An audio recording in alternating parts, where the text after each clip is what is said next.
Hey, I'm on the line with my good friend who's over in China. You don't have to tell us the city if you don't want, but can you tell us the region in China that you are? The region is called Jiangsu Province, and it's right next to Shanghai. I'm Laura Bruce. I live in Christchurch, New Zealand. My name is Kamil Maleszyk. I live in Warsaw, Poland. Yeah, I'm Martin Huburn. I'm in a little town called Tipton in England. My name is Joshua Wildenberg. I'm from Holland, the Netherlands in Europe. My name is Josh Liston. I'm calling from Albury, Australia, which is not quite halfway between Melbourne and Sydney.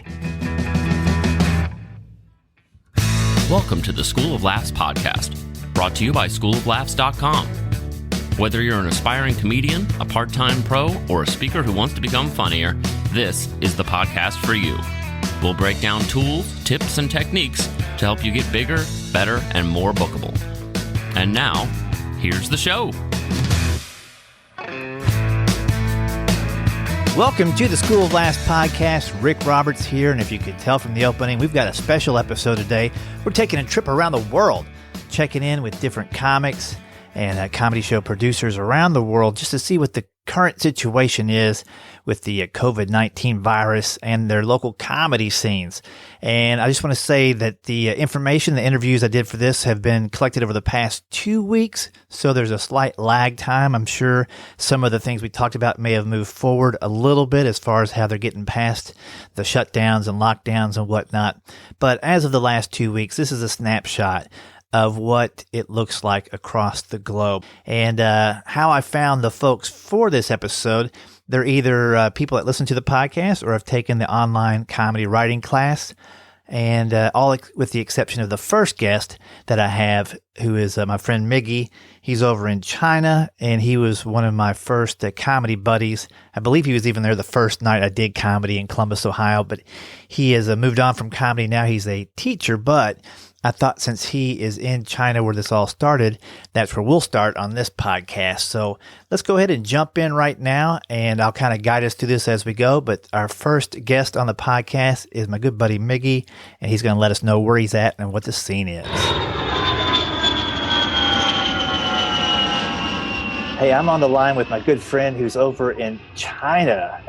You don't have to tell us the city if you don't want, but can you tell us the region in China that you are? The region is called Jiangsu Province. So I'm like about 75 kilometers east of Shanghai. Gotcha. And are you guys in a situation now where you can go out to the market, or are you supposed to be staying home if you don't have to go anywhere? What's the situation? So a lot of the mandates come from wherever you work. Like I'm allowed to go from my apartment to work, and I can stay within the city limits. If I go outside the city limits, then I have to come back and quarantine myself for 14 days. And you teach, so are you able to teach school right now? Yeah, so one of the things that happened, my school is an international school. Half our staff are from all over the world, Africa, the United States, South America, Europe, Russia even, right? And so when the lockdown happened, they couldn't get back into the country. And so we have a lot of teachers that are teaching online. And at the same time, we have teachers here on the ground that are teaching in the classrooms. But anyone that's been to China can tell you that education is like the most important thing in this country. And so the first businesses to open were, I don't want to call them businesses, but the first organizations to open were schools. So, comics usually come into play in situations like this to make fun of situations and lighten them up. What's the range of what you can do in China to lighten it up? My wife has TikTok, and a lot of people do a lot of just, they make fun of the situation and they try to remain positive about it. March was by far the worst time here. And people were still like, how people send memes and little funny videos, and they try to keep it light. And then what's the outlook as far as things getting back to normal? They kind of phasing things in depending on the statistics and the caseload and that kind of stuff? I get my information from my wife because my wife is a doctor, right? So what she's been telling me, the virus has its own rate of mutation. And so based on whatever they have calculated to be the rate, they think there might be another outbreak sometime in the fall, right? So they're kind of preparing for that. They're kind of telling people like, as much as possible, stay in your homes, try not to go to crowded places, wear a mask when you're on the outside. My office is closed right now, but if anyone comes in, I put on a mask immediately. They're getting prepared. They believe there's going to be another outbreak, so they're trying to be as careful as possible. People are stressed out. You and I are, we respect stand-up comedy as an art form, and I wish people could go to the comedy clubs, and just get a good laugh and relax. Unfortunately,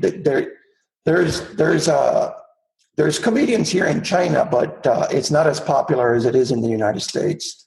And are there a few options to go see them in clubs, or they mainly play a theater? They mainly play in like little bookstores and a few bars. It's 10 o'clock. Thank you very much. My computer. That's great. Everything's been closed, so it's just.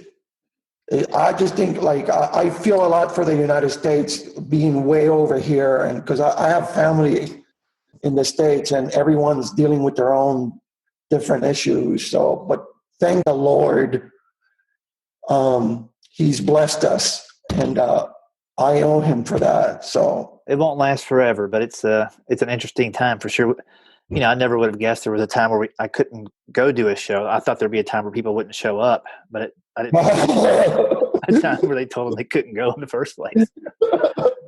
All right. Sounds like in China that they're expecting a big resurgence of this disease, this virus in the fall. So take note. Miggy was just about 9 hours away from Wuhan, from the wet market where this whole thing started. So hopefully he stays safe on this second wave. But he was the closest to the epicenters that could get us. Now we're going to jump from where Miguel was in the Jiangsu province of China all the way down to Albury, Australia, approximately 4,931 miles as the crow flies. And I don't know if the crow can make it there without stopping somewhere or drowning, but nonetheless, let's check out my buddy who took the online writing class and is a podcaster down in Australia.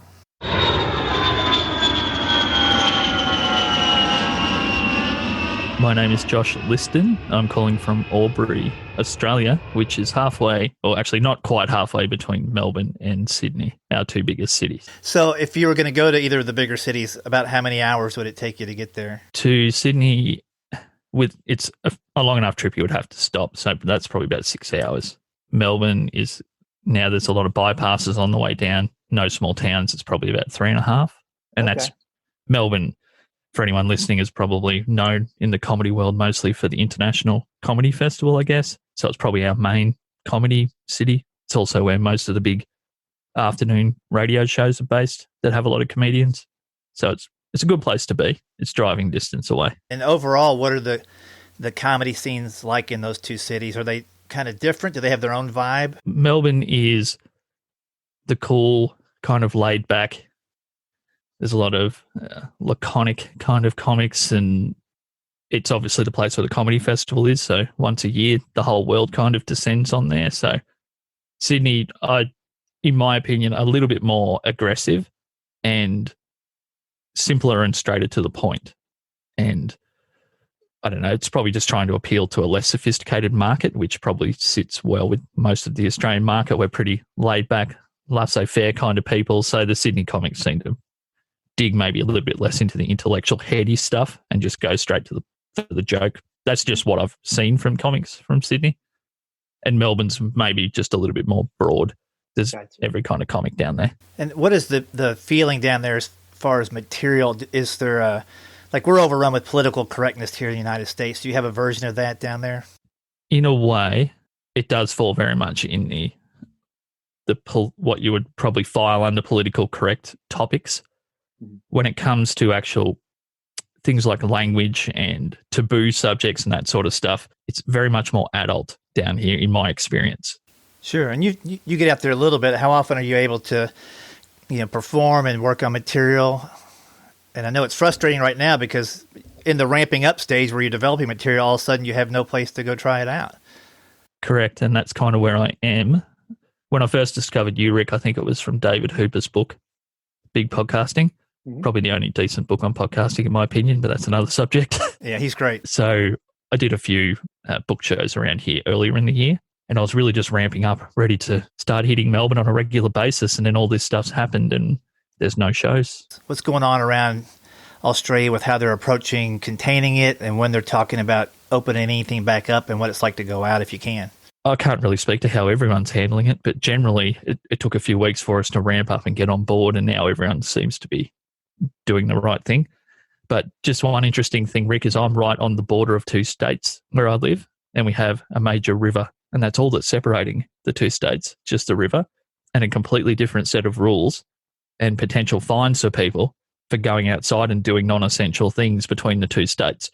So we're kind of in the epicenter of a lot of confusion because some people work on both sides of the border or vice versa. And it's, yeah, you can get fined for one thing in Victoria, which is where Melbourne is, and another thing, or an even bigger fine or lesser fine in New South Wales, where Sydney is, and they're 2 miles apart.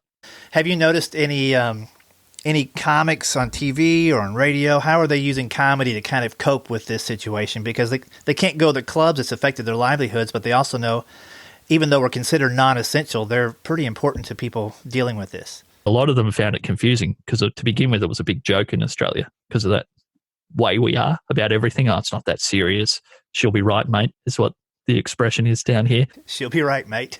She'll be right, mate. Yeah, it's just a confusing time for everybody, regardless what level they're at. And give me just a kind of a snapshot of what your healthcare system is like there as far as access to hospital. And then is it your own personal insurance that you buy, or how does that all work in Australia? We have healthcare that's available to everybody, public health, I guess. It's publicly funded, and obviously there's, private donation and all that sort of stuff. We have a private health system as well, which you can access through private health insurance and then essentially pay out of pocket. That's more for surgery and, operations and that kind of stuff. I guess once everyone got on board with staying isolated and all those types of things, I haven't come in contact with anyone who's had to be with the hospital. And I think that's because they're being sensible for whatever reason. Very good. Well, I appreciate you helping us out with some perspective today. And for those that don't know, Josh, you've got a podcast. Tell us about your podcast and where they can find it. So I have 2 podcasts. One is called Punching Sideways, which is a basic interview show, but it's focused on just where I live and the cities within about an hour and a half's drive. So I guess you'd call it a local podcast. And what's the second one? I've got a show which is about a minute long. It's called Tips of the Slung. The joke was, I put the joke in the title, slips of the tongue, but if you said that wrong, it would be Tips of the Slung, and no one gets it. Right. And it was only from asking a few people that I'm like, oh, that doesn't make any sense to people. So it just seems like a weird name for a show. So basically, it's kind of like I'm a self-help guru, but I'm saying the opposite of everything that a self-help guru would say. Oh, I like it. That's a great angle. Cool. Hey, well, thanks again. I appreciate it. Thanks, mate. Cheers. All right. Thanks to Josh Liston for helping us out on this podcast in Albury, Australia. Now we're going to take a shorter jaunt, although I wouldn't want to swim it, from Albury, Australia over to Christchurch, New Zealand with Laura Bruce, who I met through taking the online writing class. Let's check in with Laura. Here we go.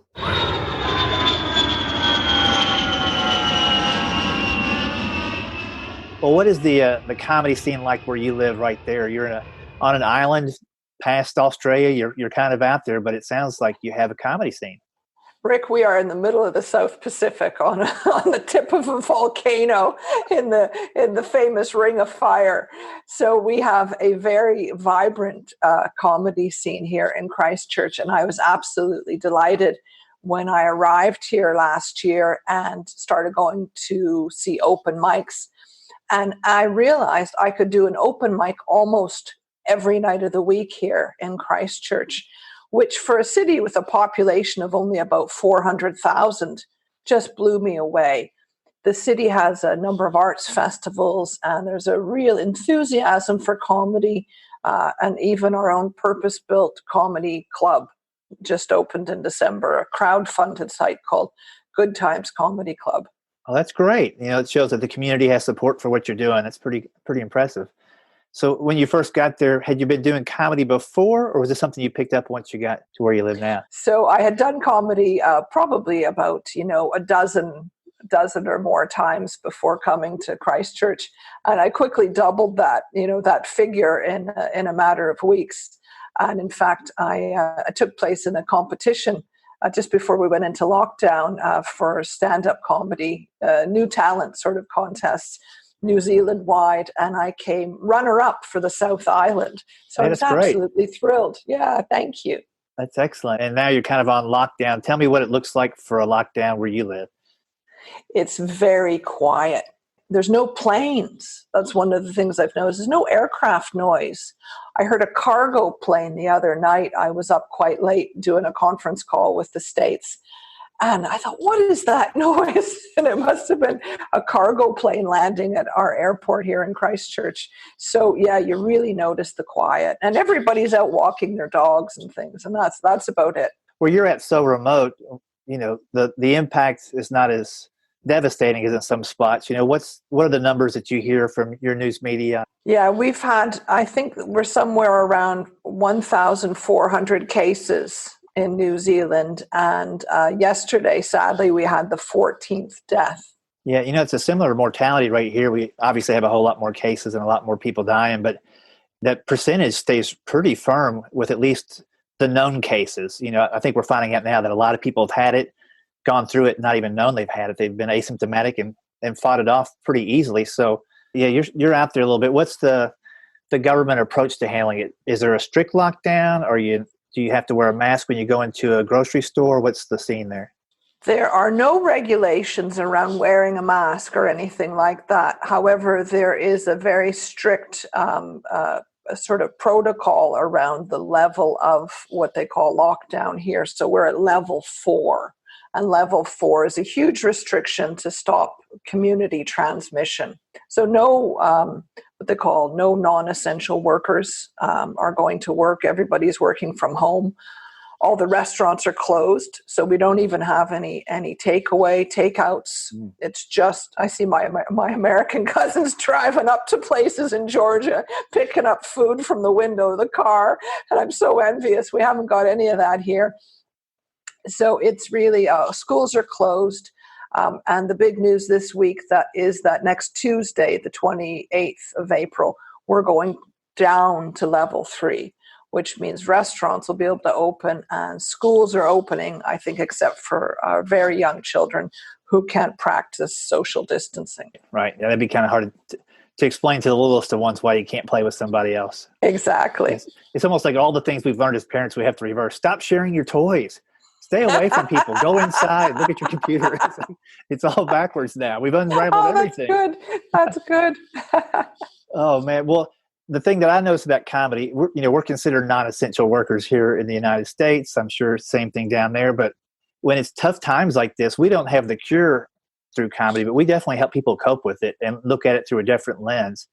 And you didn't waste any time in helping people do that. Tell us about this book that you wrote about the surviving in lockdown. Tell us about that. Thanks for asking, Rick. Actually, I've just published 2 days ago, Lockdown Living is the name of the book, 101 Ways to Stay Positive During the Pandemic. It recommends everything from picking up that guitar in the corner of your living room to doing some exercises, running up and down the stairs in your house, to picking up an old project, something you've put on the shelf, some sort of craft or handiwork, to cooking things you don't normally cook with the food you normally eat. So it's a big range of activities, and it's gotten some great feedback already. So I'm delighted. Well, it came at a great time, because if people don't have time to read now, they're never going to have time to read. I think that's a good point. The timing's excellent. All right. Well, looking forward to seeing what happens with your comedy career moving forward. Just to come in second in a contest right before this thing shut down should probably give you a little bit momentum and inspiration to keep on writing now, I'd imagine. Absolutely. I was absolutely thrilled to do so well in the contest. And I can't thank you enough for the course. I did your online comedy course, and that was really helpful to make me realize I had, for example, I went too long without punchlines. So I've learned a lot from School of Laughs, and I'm very grateful for that. I had somebody say to me the first time I performed here, and said, "You know what? You remind me of Henny Youngman." Well, I'll tell you what, whoever gave you that comment is definitely in the high risk category for this virus, if they still remember who Henny Youngman was. So God bless him for still being alive. All right. Well, enjoy the rest of your day. Thank you, and the same to you. Thanks again to Laura for helping us out on this episode in Christchurch, New Zealand. Now, folks, you want to get a pillow, you want to get a couple bottles of water, maybe some Dramamine, because we're going to hop on a flight, if there was only such a flight, from New Zealand all the way to Warsaw, Poland for our next guest. That's 17,697 kilometers, or nearly 11,000 miles away, literally from way down in the ocean all the way up to top of Europe. And this will be a conversation I had with Camille, who also took the online writing class. I've had a lot of people internationally take the class. It's been kind of fun to meet them now through Zoom and phone calls. But let's go now to Camille and find out what the deal is in Warsaw, Poland. Here we go, folks. Grab your boarding pass.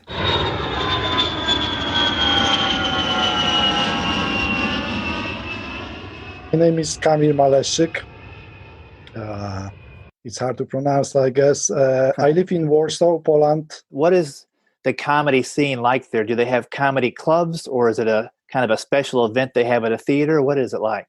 For now, it's really growing. Now we have in Warsaw like 2 or maybe now 3 comedy clubs, mostly for improv, but for stand-up comedy, this one is also growing. We have like maybe 3 to 5 big stars, like well known from the media, and the community is quite big for now. Like in the whole Poland, Poland have like 38 million people, so we have 300 comics, like people who just do the stand-up comedy. That's pretty good. And can you give us a couple of names of a couple of the famous comedians there? My favorite one is Antoni Syrek-Dąbrowski. I really like Wojtek Fiedorczuk. There are famous people like Łukasz Lotkowski, Paceś, Kempa. Those people are really famous. Like, I would say even rich. Some of those are quite rich for now. And you took the course a couple of years ago. You're not a professional comedian, but what did you learn from the course, or have you been able to use comedy in your life? I'm just interested in the comedy. We do with my friends some open mics, and I do as well some open mics, but I'm not so good with this until now. It takes some time to put it together. Yeah. So We do this like just pro publico bono, just for people, some friends coming for this one. Sometimes professional comedians are trying their material.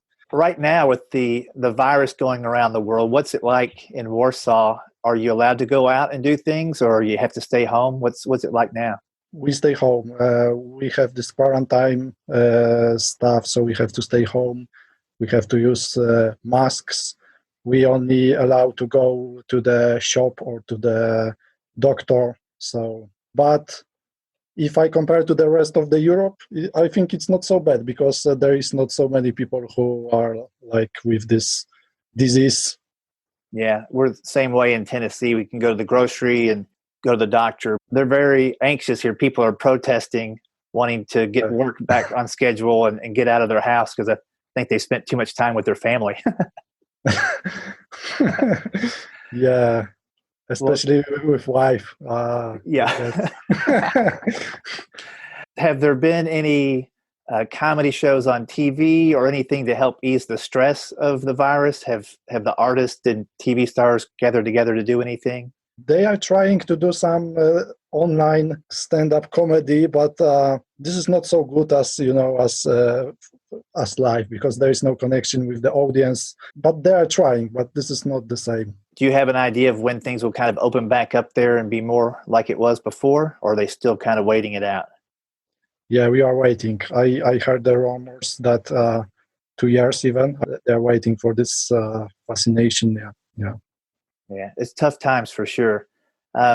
Is there anything you would like people to know about comedy in Warsaw or comedy in general where you live? We are really growing, and I must say that we are growing fast.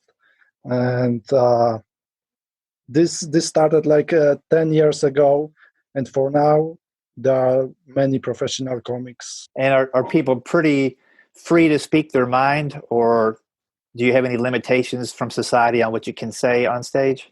Yeah, sometimes yes, because the society is a little bit more conservative, I would say, than in States. Yeah, but it's changing now. So especially for the young people. For the young people, it's okay, but for the older ones, sometimes it's quite difficult. Yeah, definitely. The different generations have different ideas of what's acceptable to make fun of and what's not acceptable to make fun of. So I can see that being the case pretty much everywhere. What got you interested in comedy? Jokes. Yeah, I just like to watch comedy, joking. This is what I really love this. So this is the way to have fun from your life. So that's great. Comedy is very useful. This is also if you, for example, want to meet like a girlfriend. Right. Yeah. The girls in Poland like a funny guy? I think so. Well, that's great.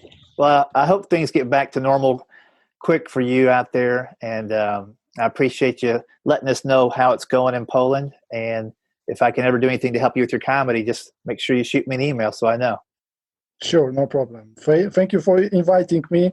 I was really surprised with this, I must say, really. But I feel invited to Poland. If you have a chance to go to Europe.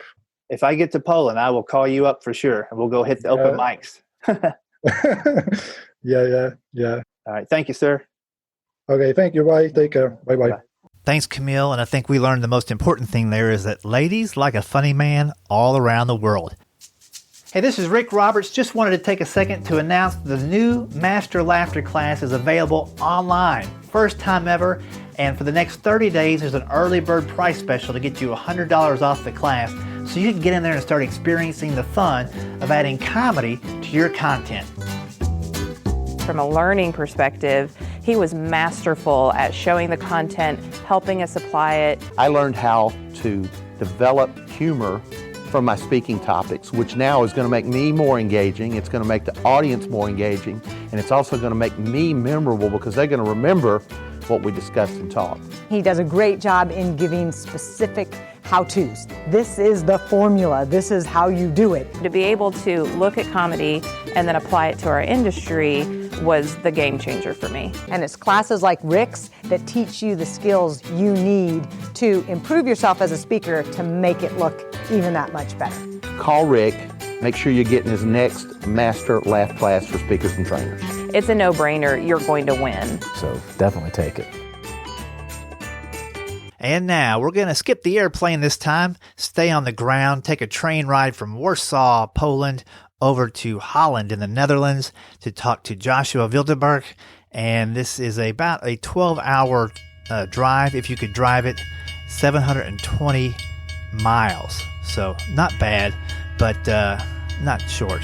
But better than the last flight we took. Whew, that was a doozy.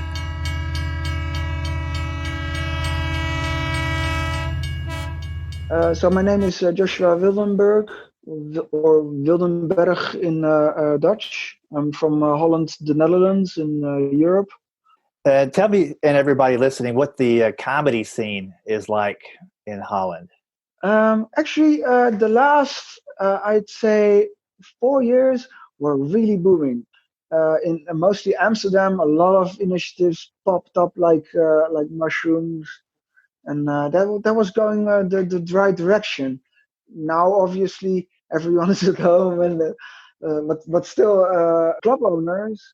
One in Rotterdam, for instance, they started a new club and are also doing stuff online, and they're called Club Haug. And there are a couple of other initiatives, but I haven't seen that live yet, and I haven't seen this one live yet, but I know for sure that they put on the best acts. If you wanted to go out for the week and do some stage time, is there a lot of stage time during normal days around there to get up?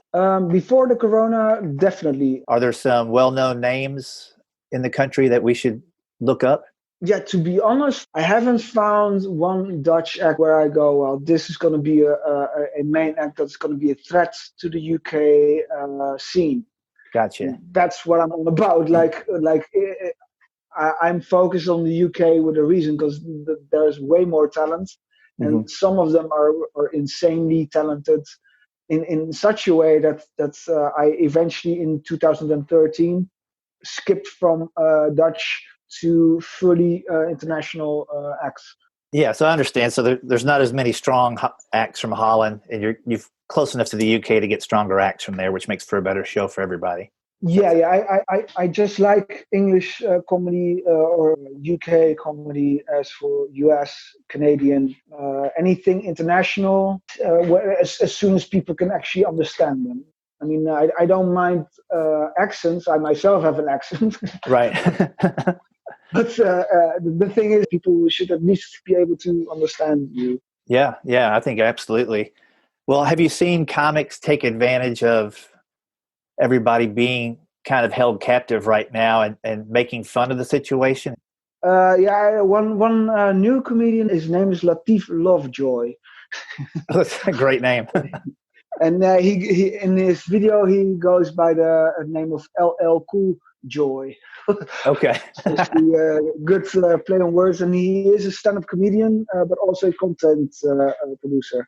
So therefore, I'm basically pitching him because he's very talented. What could also be of interest is I joined this industry event called the International Comedy Conference. And that's also very powerful to be in touch with Sietske Kamstra. That's the producer of this event. I can hook people up if needed. Okay. She puts out anything digital or live. That'll be really interesting for colleagues. So she puts on a showcase in front of industry people, consisting of club owners, but also arena. As an organizer or anything within the industry, so to speak, then you're good there. And as an act, you're good via that same industry that will put you there. Well, that's great. International Comedy Conference. I'll make sure I look into that a little bit. London. In London, okay. Within the UK, that was a huge event at one point, but this was all pre-corona, so I don't know what's gonna happen after this. Right. Well, what's the situation there as far as what you're allowed to do and what you're not allowed to do to help stop the spread of the virus? Are you quarantined? Are you in lockdown? What's the situation? Okay, well, I myself am quarantined, not because I'm ill, but one of my family members have COPD, which is like a lung disease, and so therefore we have to be a bit more careful. But over here they are not as strict, luckily. There's no army in the street. There's no martial law over here. There is a lockdown, more loose kind of form of lockdown. We're allowed to go to the supermarkets, for instance, and pretty soon, because the numbers have gone down regionally, and the hospitals are all of them are mostly empty, which is also almost universal. So the virus is real, but the hype is realer, right? So to speak. Yeah, but I myself pretty much a loner anyway. So for me, it's been basically the same. Sounds like the situation over there is in better shape than a lot of the people that I've talked to around the world. So you're fortunate in that way. When do you think, or when do they think things will get back to normal? I guess they're waiting for a cure like everybody else, but are they? They've been stating that mouthpieces will be the best way to go. Maybe personnel of stores or restaurants.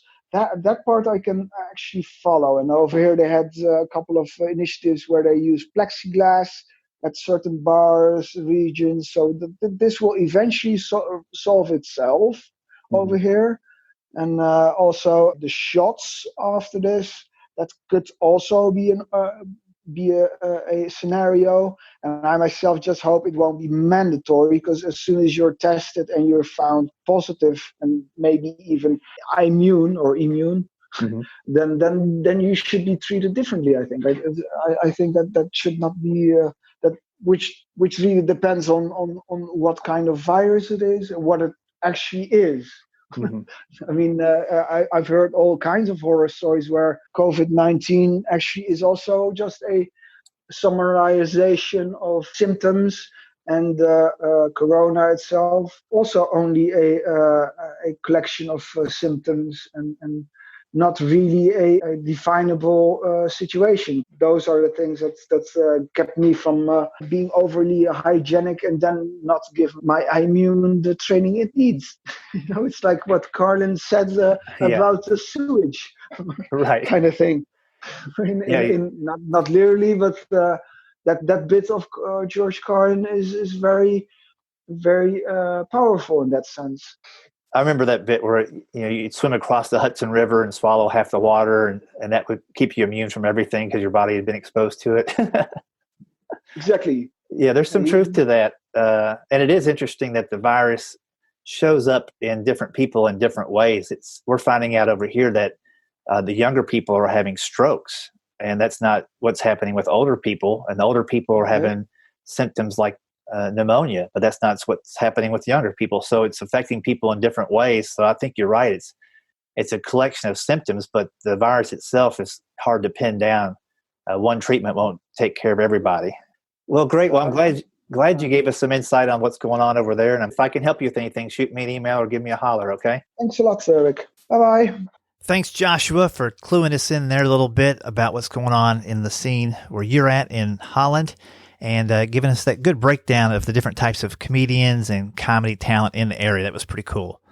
Now we're going to do a combo car ride and take a little boat across the English Channel. Let's just pretend we're getting on the boat right now and go from Holland in the Netherlands over to Tipton, England, near Birmingham, England. Passports out. Here we go. So could you just tell everybody your name and where you live? Yeah, I'm Martin Hewburn. I'm in the Black Country, which is in the West Midlands in England, a little town called Tipton. And that's not too far from Birmingham, right? It's about 20 miles northwest. So okay. Yeah, not a million miles away. Yeah, and I guess we first met like 4 years ago, was it? You listened to the podcast and found out about the comedy classes then? Yeah, it was about 4 years ago. I was in the process of writing my first Edinburgh show. It's probably one of the biggest art festivals in the world, let alone the UK. It's massive. It's probably as big as Montreal or Adelaide. So yeah, one of the big three. Yeah, we hear about it over here all the time. And for comics who haven't heard about it, give us just a little snapshot. It's very competitive, and you've got to kind of hustle to get the crowds in the door, right? It's extremely competitive. Pretty much the main street in Edinburgh is called the Royal Mile. And about an hour, 2 hours before your show, you pretty much stand on that street, literally just peddling your wares. So you've got a handful of flyers, and it's like, come and see my show, and then the next guy comes up and goes, no, don't see his show, come and see my show. So yeah, it is really competitive. It's cutthroat, and pretty much you'll spend 2 or 3 hours just trying to get maybe 30 people in the door to watch your 45 minutes of stand-up special. And people take a long time to craft that special. Because it's basically a one-man show, and from what I understand, if it goes well, you want to come back the next year with a different one, right? Yeah, that's usually the plan, and that's the reason why I've come to School of Laughs. Really, is I had a clean slate. It was like, I don't know what I'm going to talk about while I'm there, and someone pointed me in the direction of yourself and says, "Hey, do his online course and just literally start writing jokes," and but yeah, so I cobbled together my first 30 minutes and started doing some preview shows, and it was while I was there, I managed to get the last sort of 15 minutes cobbled together. And the show was pretty decent. I was averaging about 20, 25 people in a day in a room that didn't hold any more than 27. So it was pretty cool. That's great. That's great. And throughout the regular part of the year, closer to where you live, what's the comedy scene like? How often do you get to go out if you wanted to do open mics? It's absolutely thriving. I don't know if these guys have built up a name over there yet, but we had Joe Lycett come from Birmingham. We've got a new kid on the block, kid called Darren Harrier, who's absolutely smashing it at the moment. And that they both come through the Birmingham circuit. There's probably about 15 different open mic nights, not to mention, the full paying clubs. And there's probably 20 clubs across the West Midlands, which is probably a 40-mile radius of outside of Birmingham. So yeah, we've got a thriving scene here. Now that this whole lockdown has happened, can you give us what the situation is where you're at, what the government's asking you to do, and are people complying? And we're on a full lockdown at the moment. So essential workers like NHS, certain construction companies that are working with land and water, that kind of thing, they're obviously allowed to still be operating. The supermarkets, convenience stores, petrol stations, which I still don't understand, petrol stations or gas stations. If you can't go anywhere, why do you need the gas? It makes no sense, It's nuts. Well, what is so if you do go to the market, are you required to wear a mask and gloves and those kinds of things? No, it hasn't got that bad, but you do have to, sanitize the shopping cart on the way in and on the way out. You've got to keep 2 meters apart, keep a baseball bat on you at all times, just in case people need toilet roll more than you. Yeah, how is the toilet roll situation over there? Was there a run on for a while? In the beginning, it was really, really bad. It's still pasta and rice. You can't get it for love nor money. Flour, you can't make your own bread anymore. You can't get yeast or flour, but everything else seems to be A-okay. In times like this, I love more processed food anyway. So comfort food, right? Have you seen comedians or listened to them on the radio use some comedy to kind of loosen things up? And it's definitely stressful for everybody, and typically comics. Yeah, I think we all do. You're a father, you're a parent, you've got kids, I've got kids. It's so difficult keeping, especially young kids. My 2 kids, 5 and 7. And you've got to do everything that you can to keep them entertained, and that includes humour, and it's a different kind of comedy. I've got to keep them entertained. But yeah, I've got 2 fantastic kids. I've got a 5-year-old daughter, Holly, and I've got a 7-year-old boy called Isaac. Isn't that an old Hebrew name? It is an old Hebrew name, and it means should have sacrificed him. That's excellent. That's hilarious. Well, it sounds like at least you've got your sense of humor during the time. Have they spoken out about when they think things might get back to a little bit normal? Are they going to phase things in different spots? Well, the official lockdown was 3 weeks, and that was 3 weeks ago. And the politicians come on the telly again. I think it was Monday, and said, "Oh, it's going to be another 3 weeks." So I think they're doing things in 3-week increments. Yeah, it seems to be the same thing here. They kind of give us 2 or 3 weeks, and they look at all the information coming in, and then they just disregard it all and say, "Go back to work." Yeah. There's a couple of the bigger states that are just saying, "Hey, we've got it." They're sending people back to the bowling alleys on Tuesday. I'm like, if there's one place I don't want to go, it's a bowling alley. I mean, that's just you're going to catch something when things are good, let alone when things are bad. Yeah, absolutely. It's crazy, man. Well, thanks for joining me on this part of the podcast. It was fun to check in with you, but I'm glad at least you're safe and healthy and your family's with you. That's a good thing. No, it's such a privilege to be asked to do this, and I thank you so much. And just keep the podcast going. We, me and a couple of comedians here listen to you all the time. So yeah, just keep churning them out. We'll keep listening. Hey, I'll do it. I appreciate it. Thanks, Martin. All good. That was great catching up with Martin Huber, and good insight on the Edinburgh Comedy Festival. Interesting stuff. Loved learning from all these folks on the podcast today, but I got to get back to Nashville so I can wrap this thing up. So we're going to go all the way from Tipton, England to Nashville, Tennessee, which would be 4,081 miles or roughly 6,567 kilometers. Not sure. Probably have to take a few stops in between. All right, put on your mask, get out the Purell hand sanitizer, kick back, and let's take the plane ride back home to Nashville, Tennessee. You are now free to move about the country. All right, I hope you enjoyed that episode with 6 guests, 6 different countries all around the globe. I think in total, rough estimate, we covered 25,151 miles, or about 40,476 kilometers if we're able to take direct paths to all those different places. So cool to be able to talk to some of the people who have taken the online writing class, as well as people listening to the podcast.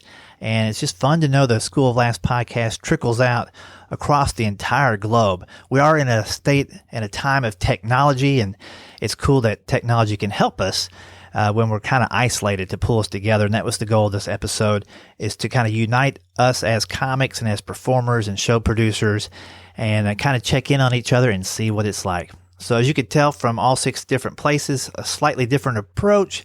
Everybody's aware in different ways and treating the virus with respect, but also wanting to get back to normalcy as quickly as possible. And hopefully we do that in a safe way.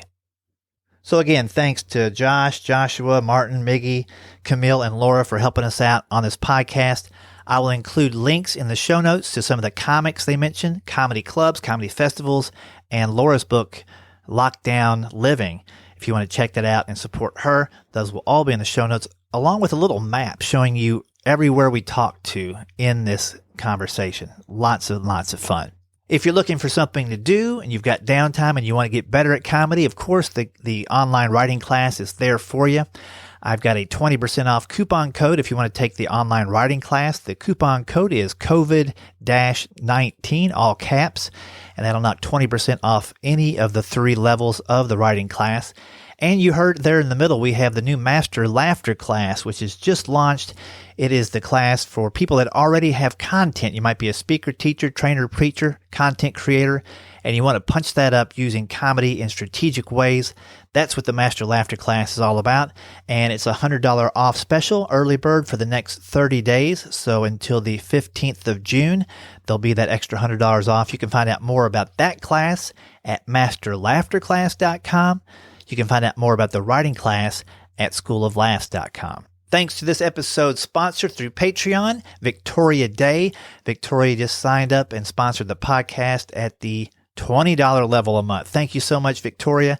That puts her right into the Club 52 queue, where she is now going to be eligible to participate in our quarterly Zoom Hangouts, as well as get an email every single week with one actionable step to make her comedy career and her career in general stronger.